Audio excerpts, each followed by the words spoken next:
Hey. Are you down for some more Stargirl? I kinda thought you would be. Well, if you don't have anything to do tomorrow, you could read longer. Got like an hour.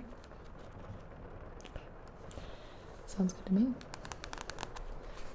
I already got the page ready, actually, so that's good.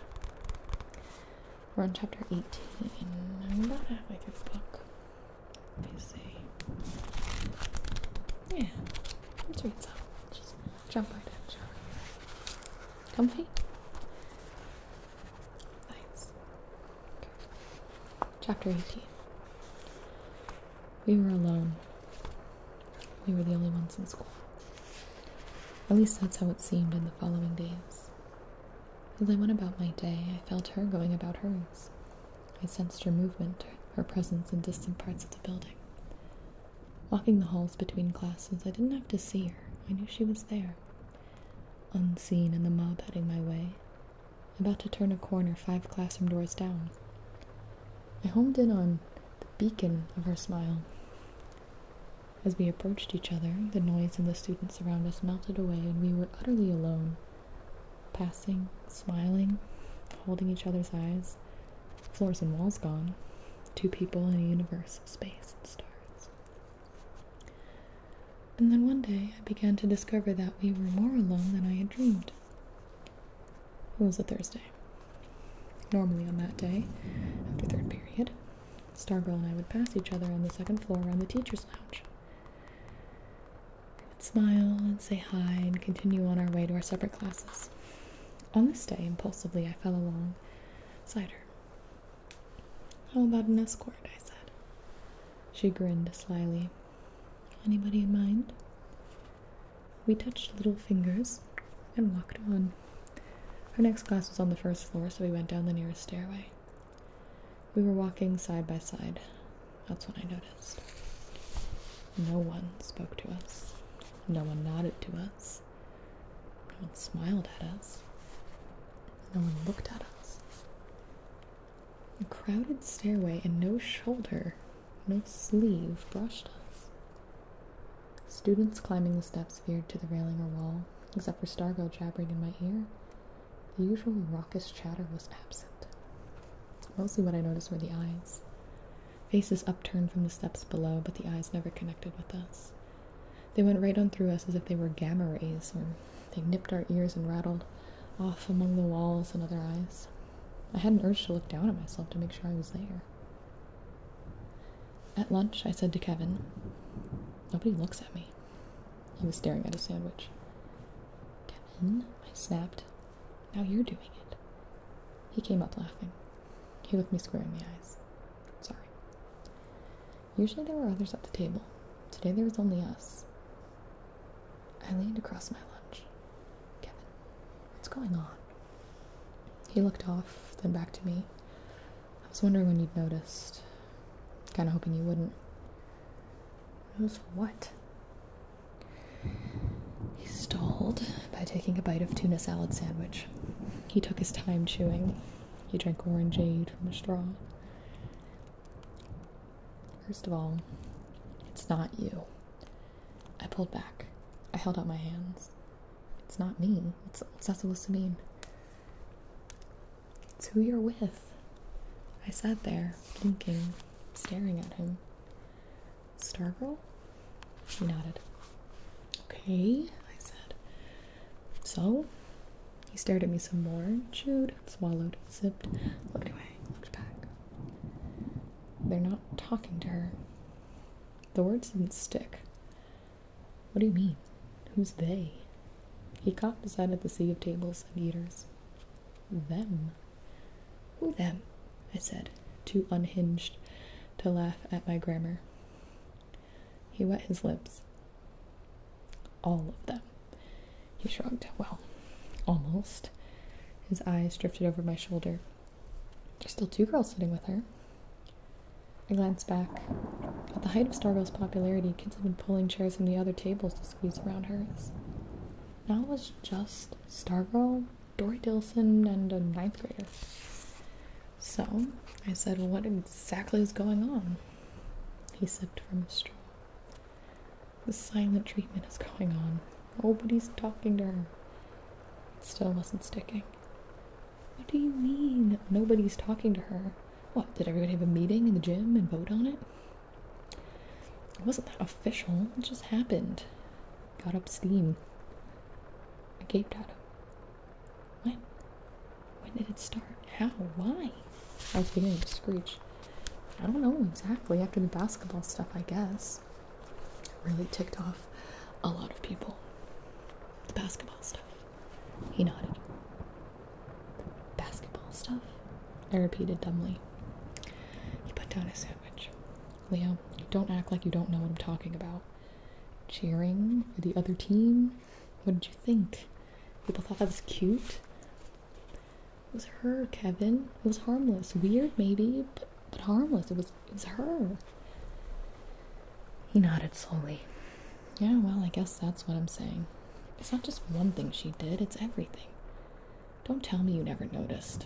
Remember a certain tomato? Kevin, a couple months ago, everybody stood and cheered in the auditorium when she won the oratorical contest. Hey, he gestured defensively. Tell them. One person threw the tomato. One. Kevin snickered. Yeah, and 1,000 wanted to. Did you notice the cheers when it happened? People blame her for the team losing, for her undefeated season going down the toilet. I wasn't sure Kevin was still talking about them. Kevin, I felt myself pleading. She was only a cheerleader. Leo, he was pointing. You asked me what was going on, I told you. He stood up and took his tray to the belt. I stared at his empty chair until he returned. Kevin, the happy birthday songs, the Valentine's cards, all the nice things she does for people, doesn't that count for something? The bell rang. He got up, gathered his books. He shrugged. Guess not. For the rest of the day, and the next, I grew increasingly paranoid. Walking with her in and around the school, I was intensely aware that the nature of our aloneness had changed. It was no longer a cozy tunnel of love sweetness, but a chilling isolation. We never had to veer, never had to make way for someone else. Everyone made way for us. Hallway crowds fell away from us, except for Hillary Kimball. Whenever we passed her, she tilted towards us with a gloating smirk on her face. As for Stargirl, she didn't seem to notice. She jabbered constantly in my ear. While I smiled and nodded to her, frost formed on the back of my neck. Chapter 19. The Amish in Pennsylvania have a word for it. What's that? I said. Shunning. I was at Archie's. I had to talk to someone. Well, that's what's happening. The shunnee, so to speak, has gotten himself in Dutch with the church, so he's excommunicated. The whole community's in on it. Unless he repents, nobody speaks to him for the rest of his life. Not even his family. What? That's right. Not even his family. What about his wife? Wife, kids, everybody. His pipe had gone out. He relit it with a stick match. I believe the idea is to drive him away, but some stay. Continue working on the farm, having dinner. If he passes this all to his wife, she ignores it. If the bishop had his way, the pigs and the chickens would ignore him. It's as if he doesn't exist. I nodded. I know the feeling. We were on the back porch. I stared out at Senor Saguaro. He said, does that happen to you when you're not with her? No, I said, at least I don't think so. But when I'm with her, it feels like it's aimed at me too. A small pipe cloud left the corner of his mouth. It smiled sadly. Poor dolphin. Caught in a tuna net. I picked up Barney, the Paleocene rodent skull. I wondered if someone would be holding Cinnamon's head 60 million years from now. So what should I do? waved his hand. Yeah, well, that's the easy part. Stay away from her and your problem's kaput. I sneered. Oh, great advice. You know it's not that easy. He did know, of course, but he wanted me to say it. I told him about the Valentine, the night in her driveway, the walk in the desert. The question that came to mind then sounded silly, but persisted. Do you believe in enchanted places? He took the pipe from his mouth and looked straight at me. Absolutely. I was confused. But you're a scientist. A man of science. A man of bones. You can't be up to your eyeballs in bones and not believe in enchanted places. I looked at Barney. I ran my fingertip along the hard line of his 2-inch jaw, rough like a cat's tongue. 60 million years in my hands. I looked at Archie. Why can't she? He finished for me. Be like everybody else? He stood up and stepped down from the porch onto the desert, his backyard. For his backyard, except for the shed where he kept his digging tools, was the desert. Nature did the landscaping. I put down Barney and joined him. We ambled towards Senor. Not like everybody else, I said. Not exactly, not totally. But Archie, I stopped. He stopped. I turned full face to him. My thoughts and feelings were a wild, conflicting jumble. After staring stupidly at him for a long time, I blurted, "Cheers for the other team." Archie pulled the pipe from his mouth, as if to better digest my words. He raised one finger in the air. He nodded solemnly. "Ah, yes." We resumed walking. We walked on past the tool shed, past Senor. Occasionally I picked up a stone and flung it towards the purple maricopas. Archie said, almost in a whisper, "She's not easy to put into words, is she?" I shook my head. "An unusual girl," he said. "I could see that from the first. And her parents as ordinary, in a nice way as could be. How did this girl come to be? I used to ask myself. Sometimes I thought she should be teaching me. She seems to be in touch with something that the rest of us are missing." He looked at me. I nodded. He turned the mahogany bowl of his pipe upside down and rapped it with his knuckle. A small stream of ash spilled onto a thicket of dead mesquite. He pointed the pipe stem at me. "You know, there's a place we all inhabit, but we don't much think about it. We're scarcely conscious of it, and it lasts for less than a minute a day." "What's that?" I said. "It's in the morning for most of us. It's that time, those few seconds when we're coming out of sleep, but we're not really awake yet. For those few seconds, we're something more primitive than what we are about to become. We have just slept the sleep of our most distant ancestors, and something of them and their world still clings to us. For those few moments we are unformed, uncivilized. We are not the people we know as ourselves, but creatures more in tune with a tree than a keyboard. We are untitled, unnamed, natural, suspended between was and will be, the tadpole before the frog, the worm before the butterfly. We are, for a few brief moments, anything and everything we could be, and then..." He pulled out his pouch and repacked his pipe. Cherry scent flew. He struck a match. The pipe bowl, like some predator or seducer, drew down the flame. And then, we open our eyes in the days before us, and we become ourselves. That was a lot. I don't know about that. Interesting for sure. Like so many of Archie's words, they seemed not to enter through my ears, but to settle on my skin, there to burrow like tiny eggs, awaiting the reign of my maturity. This chapter is a lot. When they would hatch, and I would at last understand. We walked in silence. Yellow blooms had appeared on a cactus, and for some reason that made me incredibly sad. The purple of the mountains flowed like watercolor.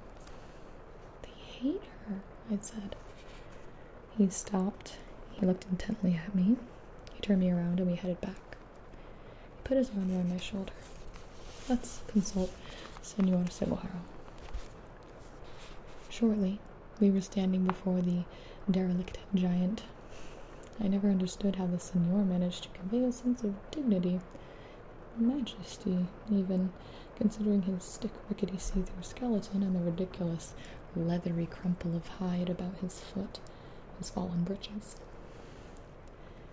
Archie always spoke to him with respectful formality, as to a judge or visiting dignitary. Good day, Senor Seguaro, he began. I believe you know my friend and charter member of the Loyal Order of the Stone Bone, Mr. Warlock. He whispered in aside to me. I'm a little rusty, but I think I'll use Spanish now. Are we gonna use Spanish now? He prefers it on delicate matters. He turned back to the cactus.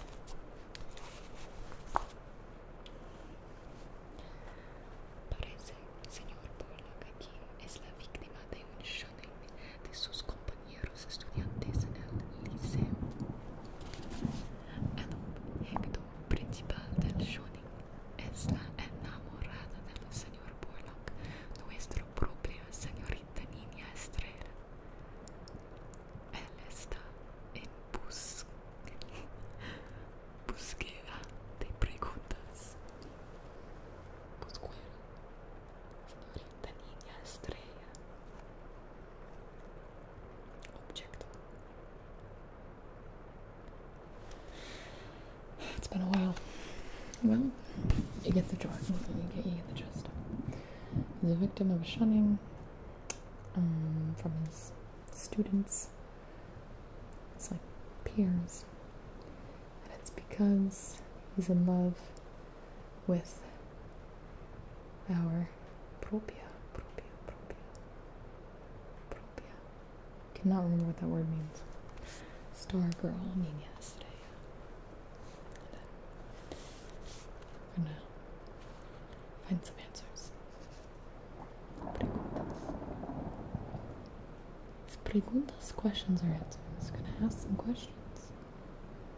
Oh yes, gonna ask some questions. As Archie spoke, he looked up towards the elf owl hole. Now he turned back to me and whispered, I asked for questions. Questions? I whispered, what about answers? But he was turning from me, tilting his head towards the great cactus, his finger on his lips, his eyes closed. I waited. At last he nodded and turned back to me. The esteemed Senor says there is only one question. What's that? I asked. He says it all boils down to this, if I'm translating correctly. Whose affection do you value more? Hers or the other's? The Senor says everything will follow from that. I wasn't sure I understood the Senor any more than I understood Archie half the time, but I said nothing, and I went home.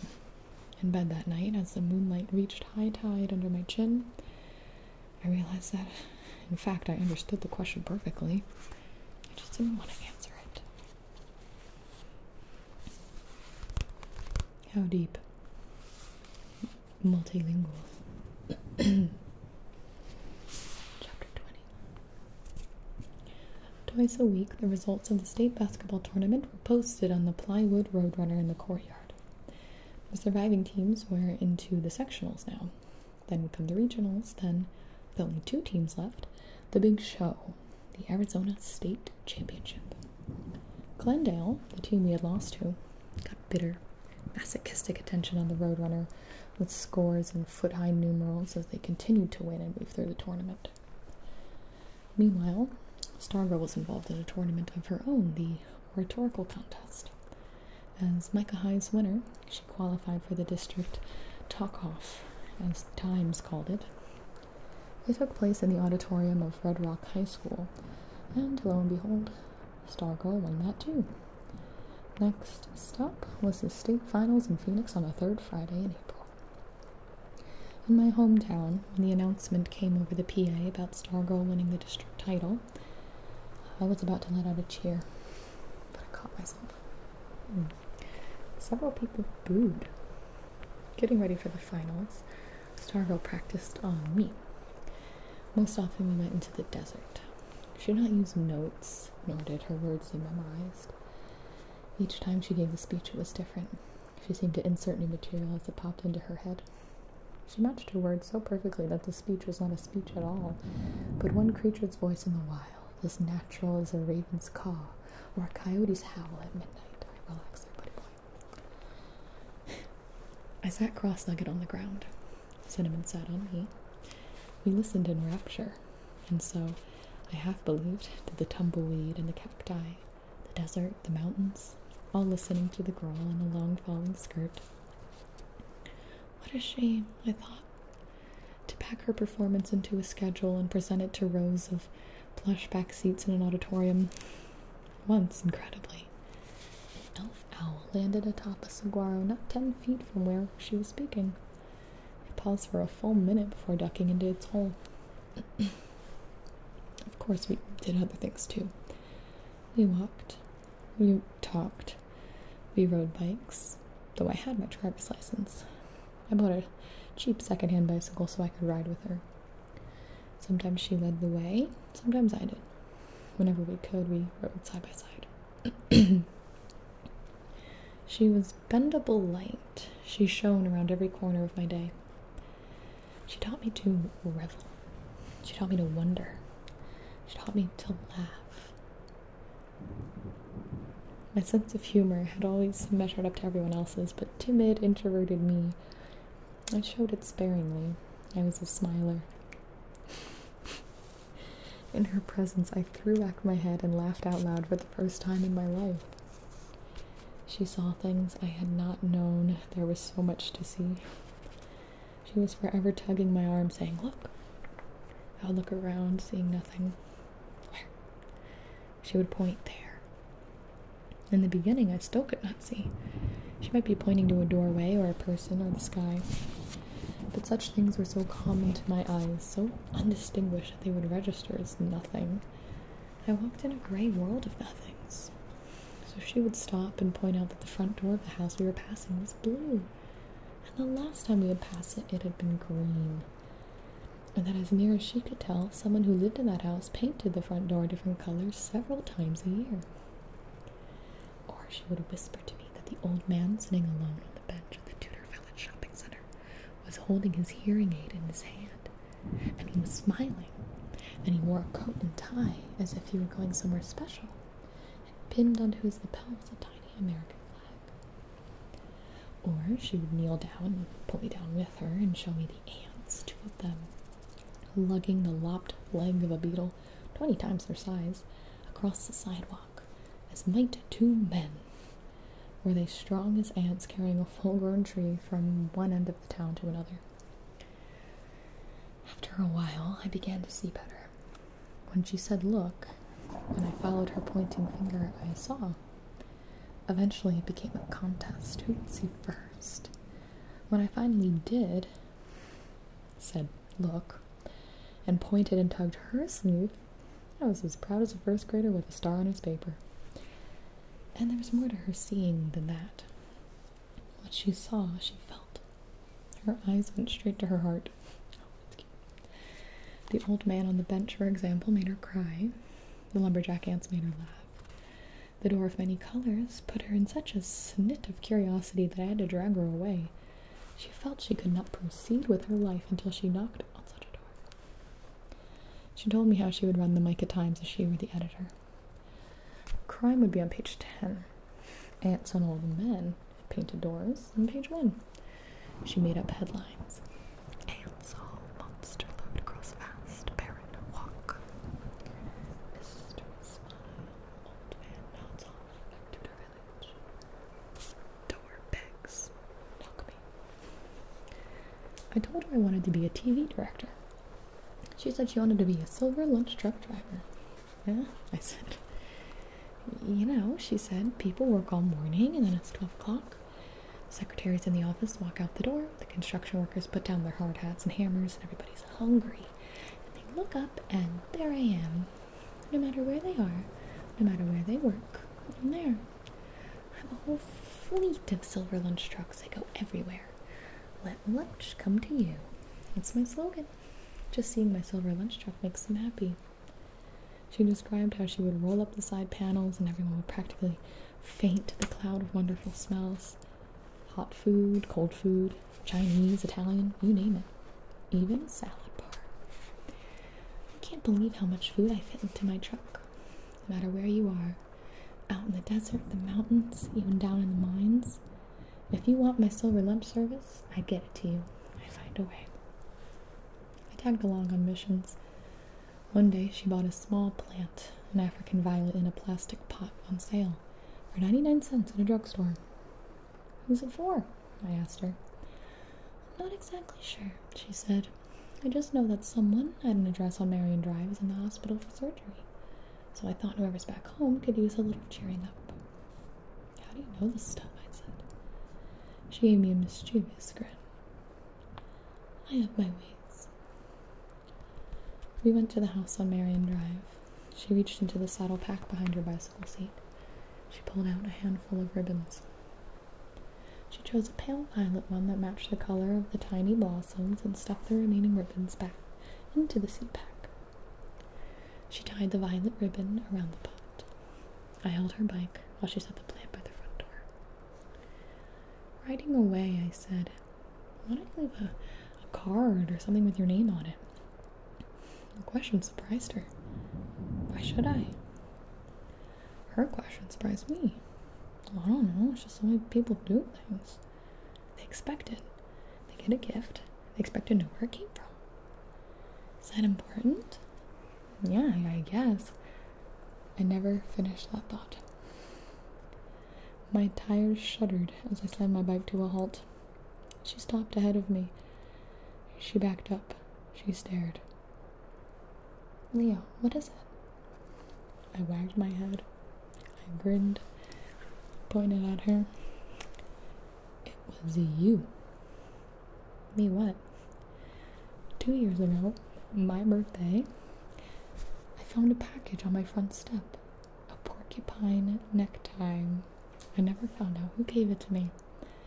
She walked her bike alongside mine. She grinned. A mystery. Where did you find it? I said. I didn't. I had my mother make it. She didn't seem to want to dwell on the subject. She started pedaling and we continued on our way. Where were we? She said. Getting credit? I said. What about it? Well, it's nice to get credit. The spokes of her rear wheel spun behind the curtain of her long skirt. She looked like a photograph from 100 years ago. She turned her wide eyes on me. Is it? She said. On weekends and after dinner, we delivered many potted violets and congratulations balloons and cards of many sentiments. She made her own cards. She wasn't a great artist. Her people were stick figures. The girls all had triangle skirts and pigtails. You would never mistake one of her cards for a hallmark, but I've never seen cards more heartfelt. They were meaningful in the way that a school child's homemade Christmas card is meaningful. She never left her name.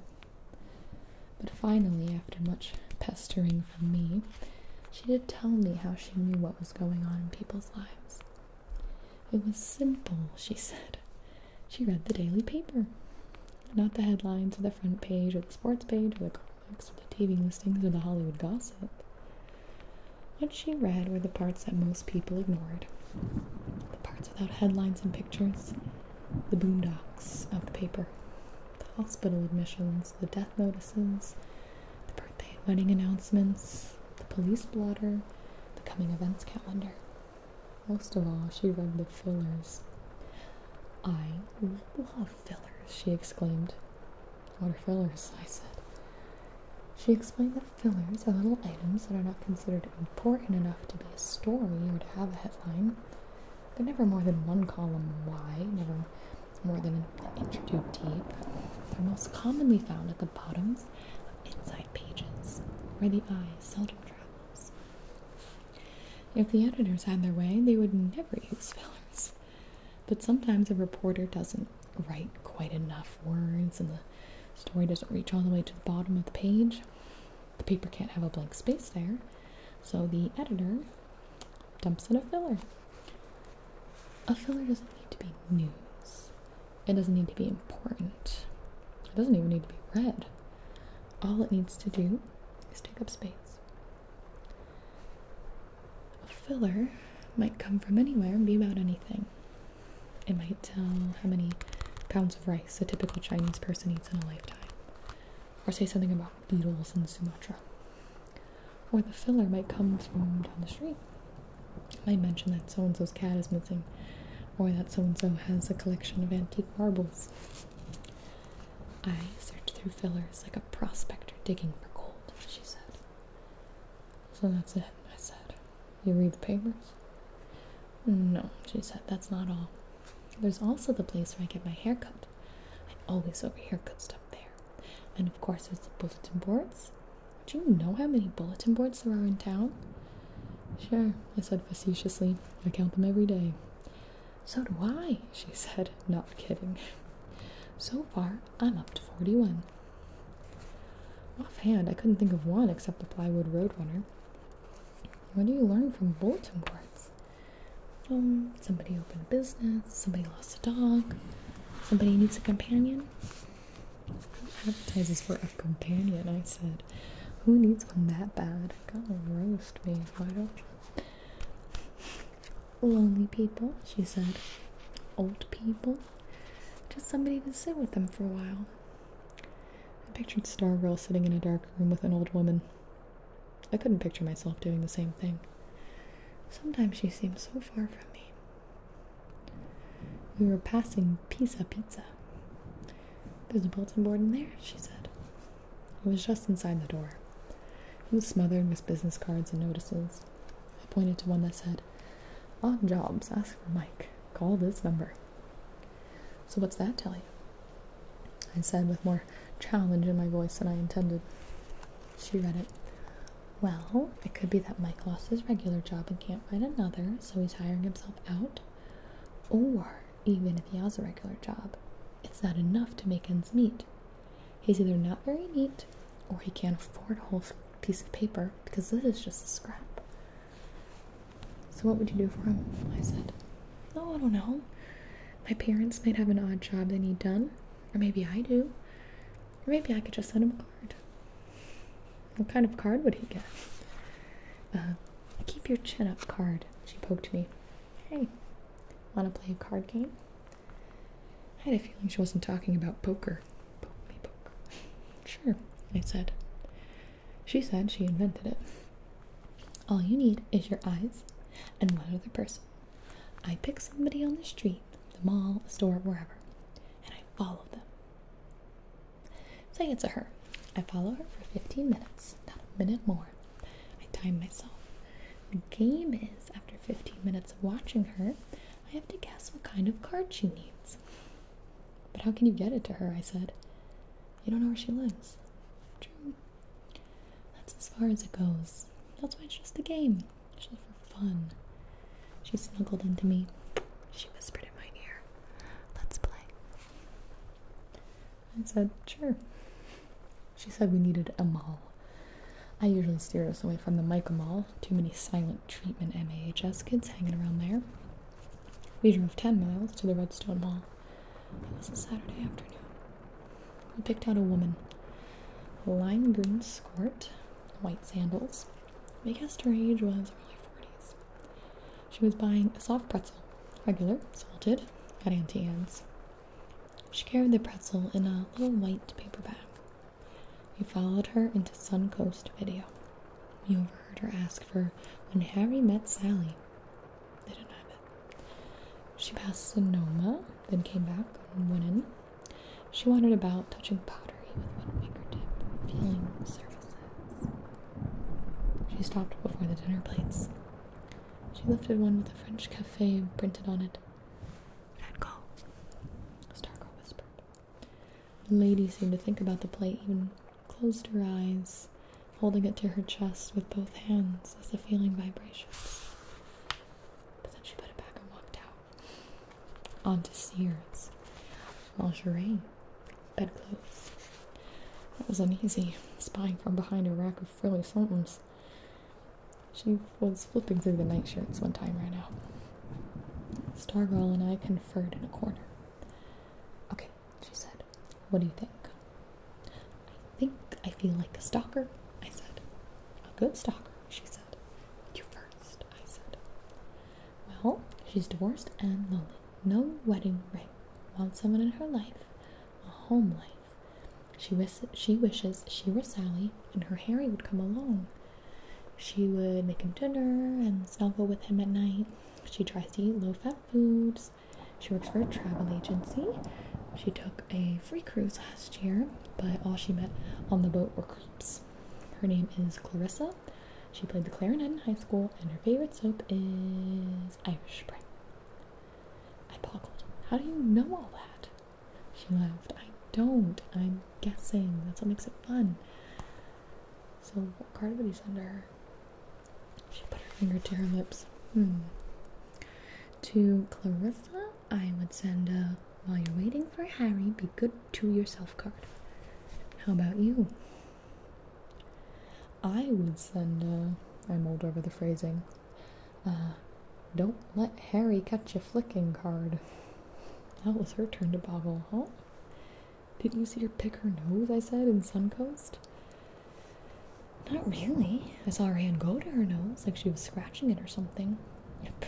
Yeah, or something. She was picking, that's what. She was quick and sneaky. A real pro. She gave me a playful shove. You're kidding. I held up my hands. I'm serious. She was standing in front of the comedy as her finger went in, and when it came out, there was something on it, and then, just as she was leaving Suncoast, when she thought nobody was looking, she flicked. I didn't see where I landed. She stared at me. I raised my right hand and put my left over my heart. No lie. She broke out laughing, so loudly I was embarrassed. She grabbed my arm with both hands to keep from collapsing. Mall walkers stopped and stared. We carded 2 others that day. A woman who spent her whole 15 minutes feeling leather jackets. We called her Betty. And a man we called Adam, because it's huge Adam's apple, which we renamed Adam's Pumpkin. No more pick and flickers. Dink and flicker. And I did have fun. Whether it came from the game or simply from being with her, I don't know. I do know I was surprised at how close I felt to Clarissa and Betty and Adam after watching them for only 15 minutes. Throughout the day, Stargirl had been dropping money. She was the Johnny Appleseed of loose change. A penny here, a nickel there, tossed to the sidewalk, laid on a shelf or bench. Even quarters. I hate change, she said. It's so jangly. Do you realize how much you must throw away in a year? I said. Did you ever see a little kid's face when he spots a penny on a sidewalk? She said. When her change purse was empty, we drove back to Micah. Along the way, she invited me to dinner at her house. Ooh, let's see. Should we do one more? That's a long one. Let's do one more. Yeah. Chapter 22. Archie had claimed the Carraways were normal folks, but I still couldn't imagine Stargirl coming from an ordinary home. I think I expected a leftover hippie scene from the 1960s. Make love, not war. Her mother in a long skirt with a flower in her hair. Her father's face framed in mutton chop sideburns saying, groovy and right on a lot. Grateful Dead posters. Psychedelic lampshades. So I was surprised. Her mother wore shorts and a tank top as she worked on the pedal of a sewing machine with her bare foot. She was making a Russian peasant costume for a play to be presented in Denver. Mr. Carraway was on a stepladder outside, painting windowsills. No mutton chops, in fact, not much hair at all. The house itself could have been anyone's. Glossy bentwood furniture, throw rugs over hardwood floors, Southwest accents, and Anasazi style wedding vase here, a Georgia O'Keeffe print there. Nothing to proclaim, you see, she came from here. Same with her room, except for Cinnamon's blue and yellow plywood apartment in one corner. It might have belonged to any high school girl. I stood in the doorway. What? She asked. I'm surprised, I said. What? I thought your room would be different. How so? I don't know, more you. She grinned. Stacks of fillers, a card-making operation, something like that. That's my office, she said. She let Cinnamon out. He scurried under her bed. This is my room. You have an office? Yep. She stuck her foot under the bed. When it came out, Cinnamon was aboard. I wanted to have a place all my own where I could go to work, so I got one. Cinnamon scampered out of the room. Where is it? I said. She put her finger to her lips. Secret. Bet I know one person who knows, I said. She raised her eyebrows. Archie. She smiled. He was talking about you, I said. He likes you. He means the world to me, she said. I think of him as my grandfather. My inspection yielded 2 curious items. One was a wooden bowl, half filled with sand-colored hair. Yours? I said.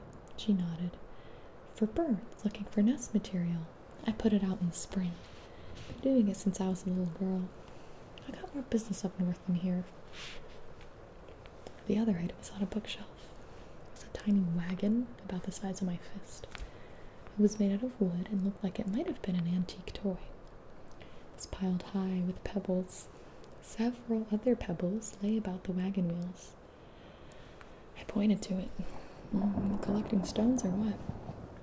It's my happy wagon, she said. Actually, it could just as well be called an unhappy wagon, but I prefer happy. So what's it all about? It's how I feel.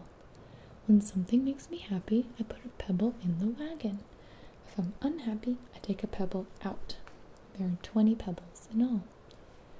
I counted 3 on the shelf. So there are 17 in the wagon now, right? Right. So that means what? You're pretty happy? Right again. What's the biggest number of pebbles ever in the wagon? She gave me a sly smile. You're looking at it. It didn't seem like just a pile of pebbles anymore.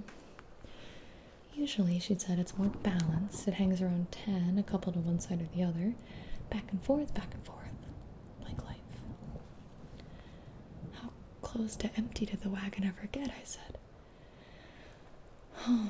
She turned her face to the ceiling, closed her eyes. Once, down to 3. I was shocked. Really? You? She stared. Why not me? You don't seem like the type. What type is that? I don't know. I groped for the right words. The 3 pebble type, she offered. I shrugged. She picked up a pebble from the shelf and with a grin, dropped it in the wagon.